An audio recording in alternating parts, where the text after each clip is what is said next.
அப்பா, அம்மா சென்னை கிளம்பிட்டாங்க. வரும்போது சூட்கேஸ் ஓப்பன் பண்ற சந்தோஷம், ரிட்டர்ன் பேக்கிங் பண்றப்போ இல்ல. 1 மாசம் எப்படி ஓடுச்சுன்னே தெரியல.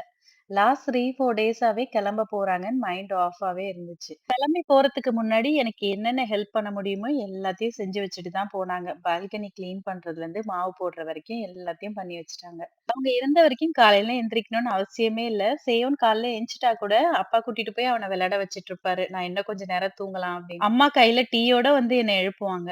இது எல்லாத்தையும் நான் ரொம்ப மிஸ் பண்ண போறேன். அம்மா போறப்ப சொல்றாங்க, பெரிய பேரன விட்டுட்டு போக மனசே இல்லன்னு. அப்பா சொல்றாரு, சின்ன பேரன விட்டுட்டு போக மனசே இல்ல. ரொம்ப மிஸ் பண்ண போறேன்னு. ஆக மொத்தம் அவங்க 2 பேரும் என்ன மிஸ் பண்ணல. பேரன்கள தான் மிஸ் பண்ண போறாங்களாம். இந்த பேரன் பேத்திங்கலாம் வந்துட்டாங்கன்னா, நம்மளோட இடத்த அவங்க டேக் ஓவர் பண்ணிடுவாங்க. காலையில எழுந்தவுனே வீடே வெறிச்சோன்னு இருந்துச்சு. நெறைய பேர் இருந்த வீடு வந்து இப்போ காலியா இருக்கிற மாதிரி இருக்கு. நேத்து நைட்டு கிளம்பி காலையில ரீச் ஆயிட்டாங்க. காலும் பண்ணிட்டாங்க. இனி என்னோட பழைய ரொட்டீன் ஸ்டார்ட் ஆயிடுச்சு. காலையில கிச்சன்ல பால் காய்ச்சறதுலருந்து நைட்டு கிச்சனுக்கு லைட் ஆஃப் பண்ற வரைக்கும் நம்மளோட பழைய ரொட்டீன் அப்படியே ஓடிட்டே இருக்கும்.